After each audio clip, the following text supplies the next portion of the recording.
어떤 사람이 죄를 지었습니다. 어떻게 해야 합니까? 정성진 간사님, 죄를 지었습니다. 어떻게 해야 되죠? 경찰에 신고. 네. 내가 죄를 짓고 신고하는 일은 별로 없죠. 자수는 해도. 네. 자, 죄를 지었습니다. 그러면 그 죄에 상응하는 벌을 받아야 합니다. 어떻게 하다가 용서받는 경우는 있어도 죄가 사라지지는 않습니다. 죄를 지었습니다. 내가 죄를 지었다. 어떻게 하지? 그래서 이 죄의 문제를 해결하려고 많은 생각들을 하게 됩니다. 그때 이런 이야기들을 듣게 됩니다. 착한 일을 많이 하세요. 여러분, 착한 일을 많이 하면 내가 가지고 있는 죄가 사라집니까? 그렇지 않습니다. 죄에 대한 벌은 정해져 있습니다. 뭐였습니까? 죽는 겁니다. 죄의 결과는 사망입니다. 혹시 이 중에 나는 절대 죽지 않을 거야 라고 생각하시는 분이 계시다면 예배 마치고 식사는 하시고 가까운 병원을 찾아가셔야 합니다. 그런 사람은 존재하지 않습니다. 왜 죽게 되었나요? 사람이 죄를 지었기 때문입니다. 그래서 사람이 죽게 되었고, 죽은 이후에는 죄에 대해 심판을 받게 되어 있습니다. 히브리서 9장 27절 읽어보죠. 한 번 죽는 것은 사람에게 정해진 것이요 그 후에는 심판이 있으리니. 이 말씀에서 벗어날 수 있는 사람은 아무도 존재하지 않습니다. 혹시 최근에 영화를 보셨나요? 신과 함께? 이게 1200만이 넘었더라고요. 그 정도로 사람들이 많이 봤다. 제가 좀 놀랐습니다. 여러분, 혹시 그 영화 장면 속에서 지옥의 장면이 기억나십니까? 지옥 장면 기억나세요? 그러시군요. 여러분, 이 세상의 종교가 몇 개라고 그랬죠? 3억 개입니다. 이 3억 개의 종교들이, 또는 그 종교 외에 존재하는 미신들까지 천국에 대한, 또는 죽은 이후에 참 좋은 것에 대한 이야기나 기록은 많지 않아요. 그런데 놀랍게도 뭐에 대한 이야기들? 지옥에 대한 이야기들은 종교를 넘어서 많은 이야기들이 있습니다. 이게 뭘 의미할까요? 죽은 다음에 뭐가 있긴 있구나. 그런데 사람들 사이에 내재되어 있는 게 있구나. 그게 뭐예요? 죄에 대한 두려움, 죄로 말미암아 내가 받아야 될 형벌에 대한 막연한 두려움이 있구나. 그래서 사람들이 뭘 만들어요? 자꾸 그 이후에 있는 이야기들을 만들며 지옥에 대한 이야기를 합니다. 진짜 있으면 어떡하죠? 죄의 문제가 해결되지 않으면 죽게 되고, 죽은 이후 내 죄에 따르는 심판을 받는 것이 정해져 있는 겁니다. 그렇게 살아가야 하는 우리를 하나님이 바라보시고 너무너무 안타까워하셨어요. 그리고 우리를 사랑하시기 때문에 그대로 심판에 이르게 두실 수 없었어요. 자, 죄를 지으면 뭐 하면 된다고요? 벌을 받으면 되는데, 문제는 내가 벌을 받으면 영원한 심판에 이르는 겁니다. 한 가지, 내가 받아야 할 형벌을 누군가가 대신 받아주면, 만약 그런 게 가능하다면 내가 지은 죄로부터, 그 형벌로부터 자유함을 얻을 수 있는 가능성이 존재하지요. 오늘 부활주일이라고 해서 교회가 지킵니다. 어떤 의미입니까? 내가 지은 죄 때문에 내가 받아야 할 형벌을 대신 예수님이 받으셨고, 그 형벌 받음이 사실이고, 그 형벌을 받음으로 인해 더 이상 이제 내가 그 형벌을 받지 않아도 되는 상태에 이르렀다는 것을 확인한 사건, 주님이 다시 살아나셨다는 것, 그것을 기억하여 지키는 주일이 오늘 부활 주일입니다. 종종 사람들이 기독교는 너무 배타적이야, 왜 다른 종교를 인정하지 않아? 이런 이야기들을 하고 우리가 듣기도 합니다. 그런데 말입니다, 이렇게 한번 생각을 해보죠. 정성진 간사님, 맹장이 터졌습니다. 어떻게 해야 됩니까? 병원에 가야 됩니까? 진짜입니까? 119. 이번엔 119. 아까는 경찰, 이번엔 119. 좋아요. 네. 자, 맹장이 터졌는데 이렇게 얘기하는 거죠. 그래도 몸이 건강해지고 모든 신체 기능이 좋아지면 그거 문제 이겨낼 수 있어. 괜찮아. 산삼을 먹어, 산삼을. 그럼 되나요? 안 될 겁니다. 있잖아, 몸에 피가 잘 순환이 돼가지고 불순물이 없어지고 그러면 맹장이 좀 터졌더라도 건강하게 살 수 있어. 그리고 나랑 같이 사우나 가자. 그러면 문제가 해결되나요? 해결되지 않습니다.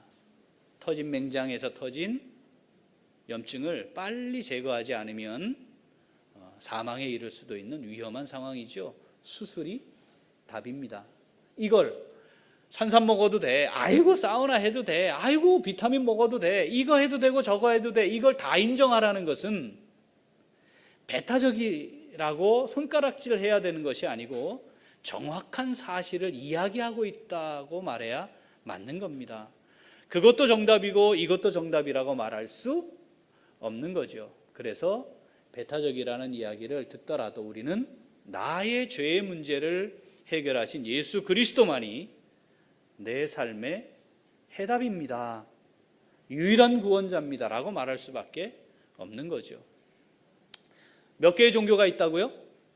3억 개의 종교가 있어요. 그 3억 개의 종교들이 똑같이 하는 이야기가 있어야 정상입니다. 만일 다 같은 종교라면 뭡니까? 당신의 죄의 문제는 이렇게 해결됐습니다 라고 말할 수 있어야 합니다. 그런데 안타깝게도 당신의 죄의 문제가 이렇게 해결되었습니다 라고 말하고 있는 건 유일한 예수 그리스도 밖에 없기에 예수 믿으세요, 예수님만 믿어야 합니다, 다른 종교에는 구원이 없습니다 라고 말할 수밖에 없는 거죠. 예수님이 이 땅에 오셨습니다. 그리고 죄 없는 그분이, 하나님이신 그분이 사람인 우리를 대신하기 위해 사람으로 이 땅에 오셔서 갑작스럽게 십자가를 지신 것이 아니고 이미 수백 년, 수천 년 전에 예언되어 있는 대로 나무에 달려 십자가에 달려 그 생명을 죗값으로 내어 주셔서 우리가 당해야 할 형벌을 대신 받으시고 우리의 죄를 사하셨습니다. 이걸 속죄라고 합니다. 그런데 그냥 죽어버렸다면, 십자가에 달리신 후에 그냥 그렇게 죽어서 끝났다면 우리의 죄가 사함받을 수 없는 겁니다. 왜냐하면 동일하게 죽어버렸으니까. 우리의 죄가 사함받았다는 것이 확인된 것, 그게 바로 예수님이 부활하신 겁니다. 다시 사신 겁니다. 주님이 다시 사심으로 너희의 죄의 문제를 내가 완전히 해결했다는 것을 내가 확증하여 보여준다 라고 선언하시는 거죠. 그 주님이 지금 어디 계시나요? 승천하셔서 보좌 우편에 계시며 우리를 위해 간구하고 계시고 이제 다시 하나님의 정하신 때에 다시 오시게 될 것입니다. 그래서 기독교를 십자가의 종교라고도 하고 어떤 종교? 부활의 종교라고도 합니다. 십자가가 없으면 속죄함이 없고 부활이 없으면 이 십자가의 죽음이 속죄였다는 걸 확인할 길이 없는 거니까 십자가의 종교라고 하기도 하고 부활의 종교라고도 합니다. 자, 문제는 정말 죽었던 사람이 다시 살아날 수 있나요? 정말 그런가요? 예수님 정말 죽었고 다시 살아났나요? 이게 이해가 되질 않으니까, 이성적으로 받아들이기가 쉽지 않으니까 여러 이야기들을 만들기 시작했습니다. 예수가 진짜 죽은 게 아니야. 예수는 몸은 예수가 아니고 영혼만 예수라서 몸인 예수가 아닌 몸은 죽은 거고 영은 살아난 거야. 실제로는 그 안에 들어갔는데 기절했던 거였어. 등등의 이야기들을 만들어내기 시작합니다. 그런데 이런 생각을 하게 되는 근본적인 이유는 뭐죠? 우리의 판단이 있어요. 어떤 판단? 죽은 사람이 어떻게 다시 살아나? 입니다. 자, 이 성경책이 지금 전 세계 23억 명 정도의 사람들이 읽는 책입니다. 몇 명이요? 23억 명 정도가 이 책을 읽어요. 여기에 무슨 내용이 들어있다고요? 예수가 왔다가 십자가에 죽었는데 다시 살아났대. 이게 핵심이거든요. 십자가에 달려 죽었는데 다시 살아났대. 야, 자, 우리 느낌 파고는 말로 택도 없는 소리 하지 마라.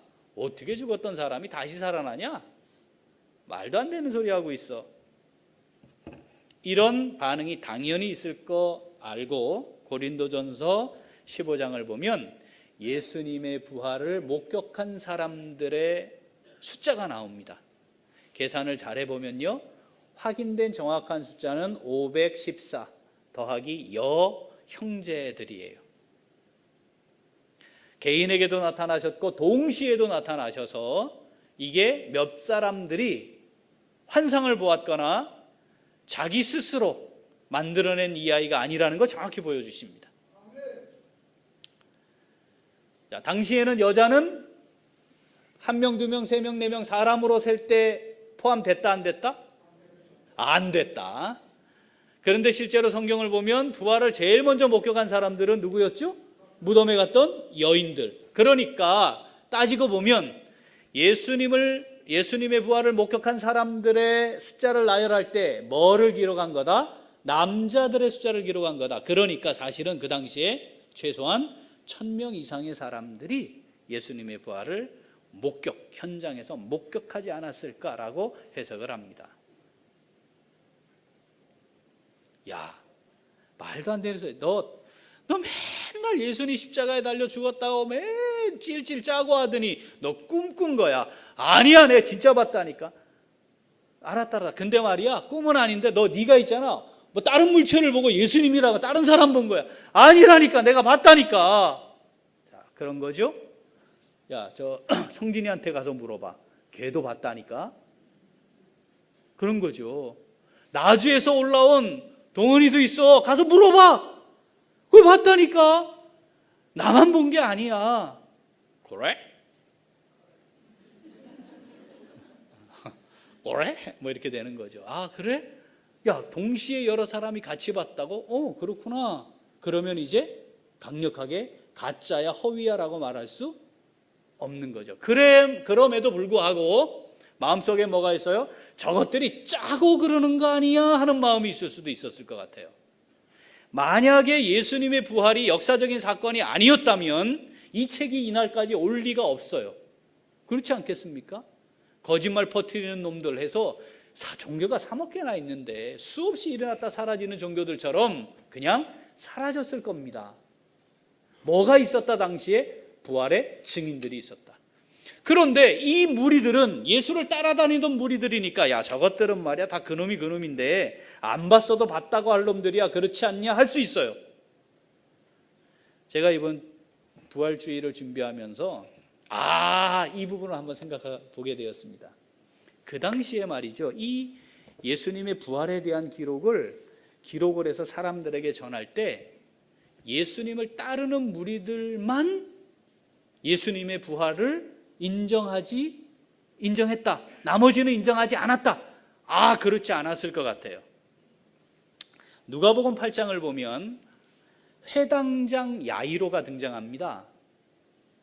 당시 회당장이면 그 지역에 굉장히 유력한 사람으로 권위가 인정되는 사람입니다. 그런데 그에게 외동딸이 있었는데 죽어가고 있었어요. 이 야이로가 이걸 어떻게 하나, 의술도 없는 거 아닙니까 그때는. 그런데 이 회당장이니까 예수님과는 적대적 관계에 위치하는 사람이잖아요. 그런데 이 회당장이 예수님께 찾아옵니다. 예수님, 제 딸이 죽어가고 있습니다. 좀 고쳐주십시오. 그렇게 얘기를 하고 있는 찰나에 회당장 집에 있던 사람들이 그 자리에 옵니다. 그리고 뭐라 하냐면 이젠 끝났습니다. 더 이상 이 예수님 선생님을 괴롭히지 마세요. 회당장님, 아이가 죽었습니다. 자, 그 다음부터 우리가 성경을 읽어보겠습니다. 누가복음 8장 50절부터 자, 읽어봅니다. 예수께서 들으시고 이르시되 하지 말고 믿기만 하라. 그리하면 딸이 구원을 얻으리라 하시고 그 집에 이르러 베드로와 요한과 야고보와 아이의 부모 외에는 함께 들어가기를 허락하지 아니하시니라. 모든 사람이 아이를 위하여 울며 통곡하매 예수께서 이르시되 울지 말라. 죽은 것이 아니라 잔다 하시니 그들이 그 죽은 것을 아는 거로 비웃더라. 예수께서 아이의 손을 잡고 불러 이르시되 아이야 일어나라 하시니 그 영이 돌아와 아이가 곧 일어나거늘 예수께서 먹을 것을 주라 명하시니 그 부모가 놀라는지라. 예수께서 경고하사 이 일을 아무에게도 말하지 말라 하시니라. 아멘. 예수님이 말씀하실 때 비웃었어요. 왜? 거기 많은 사람들이 모였단 말이죠. 애가 아프고 죽을 것 같으니까. 더구나 회당장쯤 되니 사람이 많았겠지요. 식솔도 있었을 것이고. 그 사람들이 비웃었어요. 왜? 이미 그 사람들이 다 그 아이가 죽었다는 사실을 알고 있었다고 그런 거죠. 그런데 다시 살아났습니다.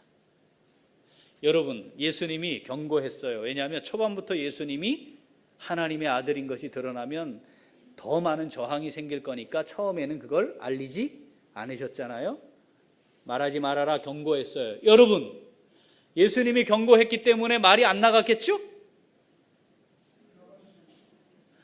이게 근질근질해가지고 여러분, 거기에 있던 사람들이 다른 사람은 알지 못하는 새로운 뭔가를 알면 우리 그거 말하고 싶어가지고 얘가 그냥 여기는 아니다 하는데 얘는 벌써 말하고 있잖아요. 그러니까 퍼졌을까요? 안 퍼졌을까요? 퍼졌을 겁니다. 회당장의 그 외동딸이 아파서 앓고 지내는 걸 다 본 사람들은 걔가 멀쩡해지면 물었을 거 아니에요. 아니 어떻게 이렇게 나왔어요? 그때 내가 듣기는 죽었다고도 들었는데 어떻게 살았어요? 그러지 않겠어요? 그럼 말하지 않겠습니까? 그러니까 예수님이 그 아이를 다시 살려서 죽었는데 살아났다는 이야기가 돌았을 겁니다. 그런데 이거보다 더 확실한 사건이 있었습니다. 누구죠? 마르다 마리아의 오라비 나사로입니다. 나사로가 병에 걸렸잖아요. 죽게 됐어요. 그리고 예수님께 가서 죽게 되었으니 빨리 와주세요. 예수님 가지 않아요. 왜 가지 않았죠? 거리가 오리였대요. 오리 2km 금방 가요. 그런데 가시지 않았어요. 왜? 죽은 나사로를 살리기 위한 거였습니다. 왜 그래야 했을까요? 여러 가지 이유들이 있어요. 죽지 않게 하시는 하나님일 뿐 아니라 죽었어도 살리시는 하나님임을 분명하게 보이시기 위함이었죠. 나사로가 죽었습니다. 요한복음 11장 19절 같이 읽죠.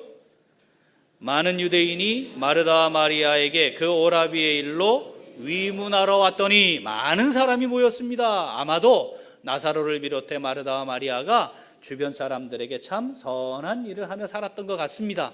그리고 예수님을 잘 믿는 사람들이었으니까. 자, 이 사람들이 와서 뭘 확인한 거예요?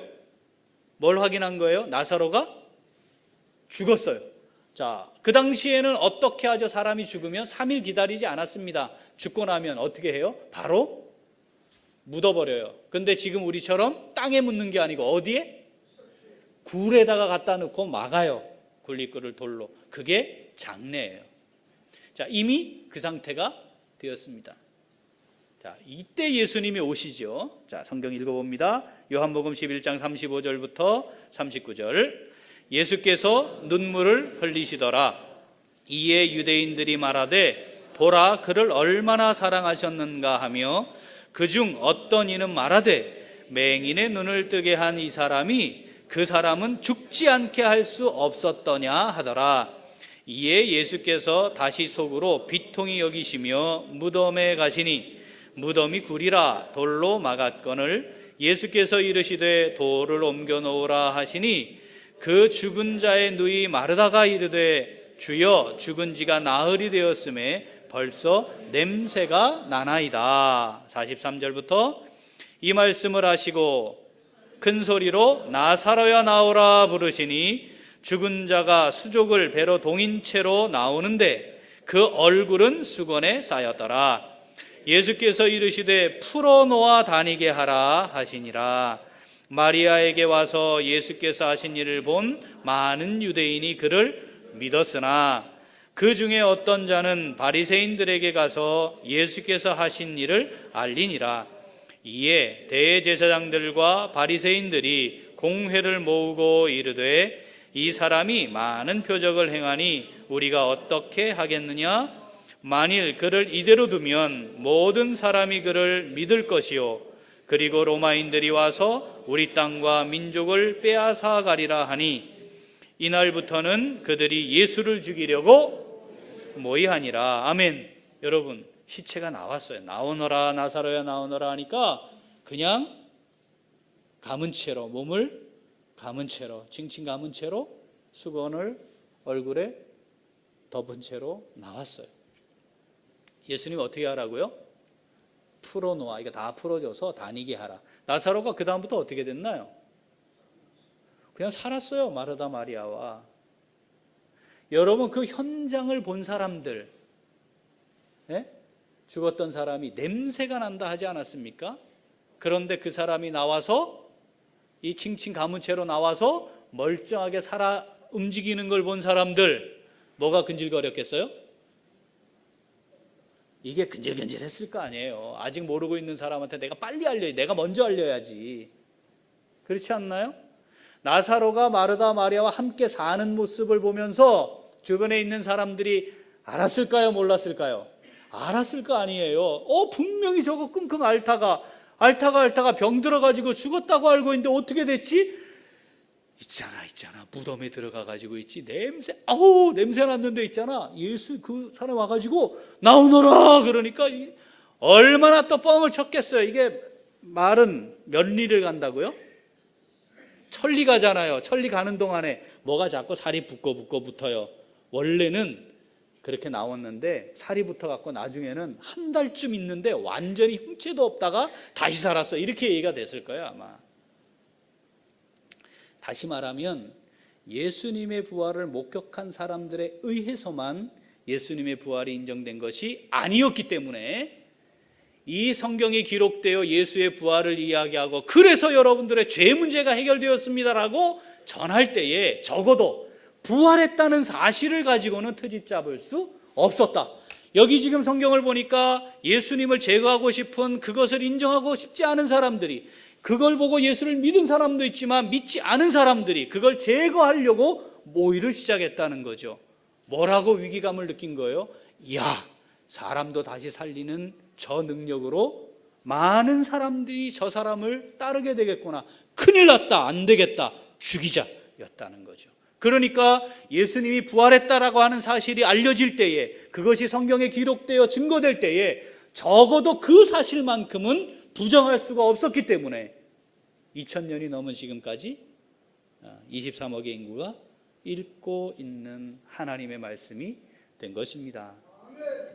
주님이 부활하셨습니다. 주님이 부활하셨습니다. 부활이 우리에게 주는 의미는 뭐라고요? 우리의 죄가 사함을 받은 겁니다. 문제는 그것을 믿느냐 그렇지 않느냐에 달려있는 것 뿐입니다. 자, 여러분, 우리가 지금 이 시간에 예배하는 것은 그 사실이 믿어지기 때문입니다. 그렇죠? 진짜 황당하네. 지금 시대가 어느 시대인데, 좀 있으면 로봇가 사람을 대신하는 시대가 올 텐데 5G 시대인데 뭔 말도 안 되는 소리 하냐. 중요한 건 믿어지는 겁니다. 내가 따져보고 확인하고 내 이성과 지식으로 판단해서 받아들이는 것이 아니라 받아들여지는 겁니다. 그래서 이 믿음을 뭐라고 합니까? 하나님이 주시는 은혜의 선물이라. 오늘 여기에 참석하신 모든 분들에게 하나님이 주시는 은혜의 선물이니 믿음이 하나님이 주시는 은혜로 선물로 주어질 수 있기를 소원합니다. 믿어지는 은혜를 누리실 수 있기를 소원합니다. 자, 중요한 것은 죄의 문제를 해결하지 않으면 우리가 언제 죽을 줄 모르고 죽는 순간 심판에 이를 수밖에 없다는 사실. 자, 전문 용어로 믿져야, 이게 뭐예요? 믿져야 본전. 여러분, 예수를 믿는 것은 최소한 본전은 거두는 겁니다. 그런데 진짜 죽었는데 심판이 있으면 어떡하겠어요? 그렇죠? 그런데 있어요. 어떻게 알아요? 온통 지옥 얘기가 많다니까요. 교회만 그 얘기하는 게 아니라니까요. 교회는 지옥 얘기 잘 안 합니다. 뭐 얘기하죠? 천국 얘기하죠. 왜냐하면 우리에게는 지옥이 아무 상관이 없으니까. 이것이 우리에게 주어진 부활을 믿는 믿음으로 말미암는 은혜입니다. 이 믿음이 우리 모두에게 이 세상의 삶이 끝나는 그날까지 하나님이 주신 은혜의 선물로 풍성이 넘칠 수 있기를 소원합니다. 자, 이 부활의 주님을 믿는 그런 성도들의 삶은 어떠해야 하는가? 오늘 하나님 음성 좀 함께 듣고자 합니다. 자, 부활의 주님을 믿는 성도들 어떻게 삽니까? 첫째, 다시 한번 첫째, 주님의 고난에 연합합니다. 주님의 고난은 십자가를 지신 것이었고 자기의 생명을 내어주어 죄인들의 죄값을 대신 받는 거였습니다. 주님 하셨잖아요, 이미. 그렇지 않나요? 지금 뭘 해야 돼요, 그럼? 이미 주님이 다 하셨는데? 그 고난이 지금도 계속되고 있어요. 주님의 고난은 뭘 위한 거였다고요? 죄를 사해서 영원한 생명을 얻게 하시고자 하는 거였어요. 지금 아직 이 영원한 생명을 누리지 못하고 있는 사람들이 있잖아요. 그렇죠? 이걸 성경은 따라합시다. 그리스도의 남은 고난이라 한다. 그리스도의 남은 고난이라 합니다. 아직도 그 고난의 효력이 미쳐야 할 사람들이 있기 때문에 그걸 그리스도의 남은 고난이라 합니다. 누구를 위한? 죄인들을 위한, 아직 영원한 생명을 얻지 못한 사람들을 위한, 영원한 천국 소망이 없는 사람들을 위한, 이 땅에 죽으면 끝날 것들을 그것들만 위해서 살아가고 있는 참으로 안타까운 사람들을 위한 주님의 십자가의 은혜가 전해져야 하는 그것을 남은 고난이라 합니다. 골로새서 1장 24절 같이 한번 읽어보겠습니다. 나는 이제 너희를 위하여 받는 괴로움을 기뻐하고 그리스도의 남은 고난을 그의 몸된 교회를 위하여 내 육체에 채우노라. 아멘. 그리스도의 남은 고난, 그것은 우리를 위해, 또 우리 각자를 위해, 그리고 또 죄인들을 위해, 그리고 교회를 향해 말씀하심입니다. 교회가 이 땅에 존재하는 이유 뭡니까? 하나님의 나라를 확장하기 위한 겁니다. 교회가 이 땅에 세워진 이유가 뭡니까? 아직도 영원한 생명을 얻지 못하고 천국 소망 없는 자들에게, 그 사람들에게 천국 소망을 지니고 살아갈 수 있도록 영생의 복음을 전하도록 하기 위해 있는 겁니다. 그 주님과 연합한다는 것은 그것을 위해 살아간다는 것과 마찬가지입니다. 주님이 우리를 세상에서 부르셨습니다. 그리고 또 뭐 하셨나요? 우리를 세상으로 보내셨습니다. 뭐 하라고? 하나님의 나라를 확장하라고, 죽어가는 그 영혼들을 살려내라고, 영원한 소망 가운데 거하지 못하고 있는 그들에게 참된 삶의 소망을 전달하라고. 여러분, 요즘에 금수저들 이야기가 계속 나오고 있습니다. 태어나면서부터 금수저인지 또는 자라면서 금수저가 됐는지는 잘 모르지만 너무 안타까운 일들이 그들의 삶의 영역 속에서 일어납니다. 처음에는 폭행에 대한 사건으로 시작이 됐는데 여러분, 우리가 듣고 보았던 많은 이야기들, 드라마나 영화 속에 소재가 됐던 그것들이 사실이었다는 것을 확인하지 않습니까? 돈도 있어요. 지위도 있어요. 권력도 있어요. 자기 하고 싶은 거 다 하며 살 수 있는 환경이에요. 그걸로 얼마나 많은 사람들을 위해 또는 사람 살리는 일을 하며 좋은 일들을 하면서 살아가기에 얼마나 좋은 조건입니까? 그런데 그들이 그 많은 것을 지녔지만 삶이 공허해요. 허무해요. 그러니까 어떻게 해요? 그러니까 마약을 해요. 그걸 달랠 길이 없는 거예요. 아니, 그것 가지고 정말 의미 있고 가치 있는 삶을 살면 너무 좋을 텐데 채워지지 않는 자신의 욕심, 채워지지 않는 욕망, 그걸 다스릴 수 없으니 광란의 파티를 합니다. 집안이 좋아서 잘 태어나서 외국에 유학 갔어요. 그곳에서 마약을 하고 배워와서 어둠의 경로를 통해 그것들을 탐닉하며 자기들은 거기에 모여 우리만이 할 수 있는 일이야, 누가 감히 이걸 맡겠어, 얼마나 좋은지 몰라라고 이야기했지만 그것이 자기의 인생을 완전한 타락의 나락으로 끌고 가는 걸 보지 못했습니다. 이 땅의 삶이 언제 끝날지 모른다는 사실을 알려주어야 하고, 이 땅의 삶이 끝나면 이 땅에 있는 그것은 다 허무하고 부질없는 것이 된다는 걸 적어도 우리가 알려주어야 합니다. 그렇지 않습니까? 우리는 알았으니까, 우리가 영원한 생명을 누리고 있는 거니까. 여러분, 확신이 있으면 전하는 게 맞지 않겠습니까? 알리는 게 맞지 않겠습니까? 알리지 못하고 있습니까? 왜 그렇습니까 도대체? 뭐가 문제입니까? 제가요, 제가 숫기가 없어가지고 부끄러움을 많이 타갖고 말을 잘 못해요. 오케이, 그거는 그럴 수 있어요. 그러나 자, 전달하는 방식과 그 과정은 부끄럽고 그럴지라도 내용은 부끄럽지 않잖아요. 내용은 부끄럽지 않잖아요. 여러분, 이거를 주저해야 될 이유가 뭐가 있습니까?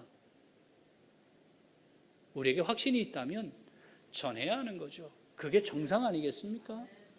제가 속해 있는 목사님들 그룹에 지금 난리가 하나 났어요. 그게 뭐냐면 머리가 나는 약을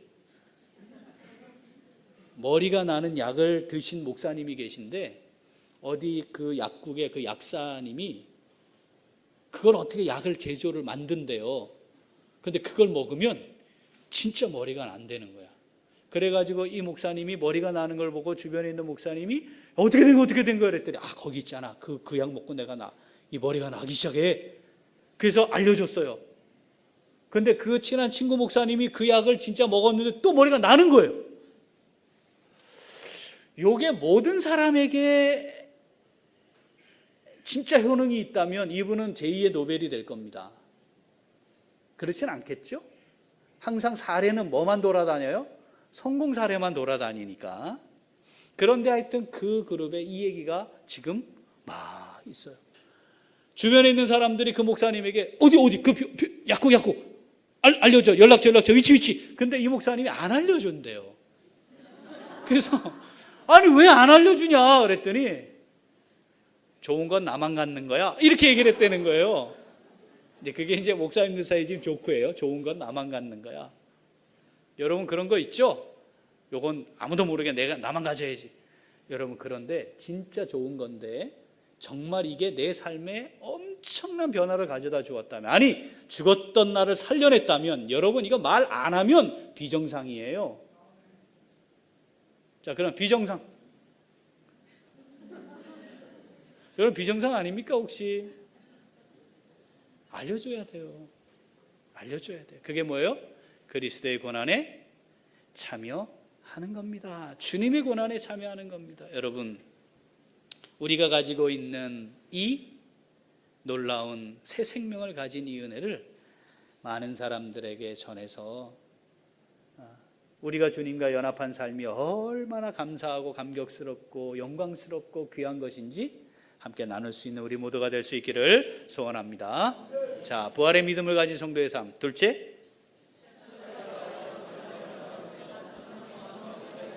자, 우리가 이 땅을 살아가며 바라보아야 할 게 두 개입니다. 십자가도 바라보아야 하고 영광도 바라보아야 합니다.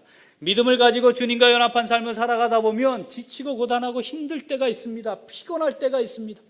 아무도 알아주지 않은 것 같고 나 혼자만 다 손해보는 것 같고 나만 고생스러운 것처럼 느껴질 때가 있습니다. 그때 뭘 바라보아야 할까요? 주님의 십자가를 바라보아야 합니다. 주님이 가신 길이 그 길이었습니다. 내가 주님이 가신 십자가의 길만큼 가는 거겠습니까? 아닐 겁니다. 그렇진 않을 겁니다. 그러니 십자가를 바라보아야 합니다. 왜 주님이 그 십자가의 길을 가셨습니까? 나를 살리기 위한 것 아니었습니까? 그래, 그러니 내가 견뎌야지. 주님 가신 그 길이니까. 그런데 또 하나를 바라보는 겁니다. 주님의 영광을 보는 겁니다. 그래, 주님이 십자가를 지셨기 때문에 저렇게 영광스럽게 만유의 주가 되셨고 하나님 보좌 우편에 계시면서 영광의 주로 계시는 거지. 모든 입으로 주라 시인하게 하셨지. 그래, 내가 이 길을, 이 십자가를 지고 가면 하나님이 나를 위한 영광도 준비해 놓으셨을 거야. 고린도전서 15장은 바로 그걸 선언하는 겁니다. 영광스럽게 다시 살아날 것이다. 이 썩어질 것으로 심지만 썩지 않을 것으로 다시 살 것이다. 욕된 것으로 심지만 영광스러운 것으로 다시 살 것이다. 약한 우리의 몸을 심지만 그런데 하나님이 우리를 강한 것으로 다시 살리실 것이다. 절대로 헛되지 않을 것이며 다시 살게 될 것이다.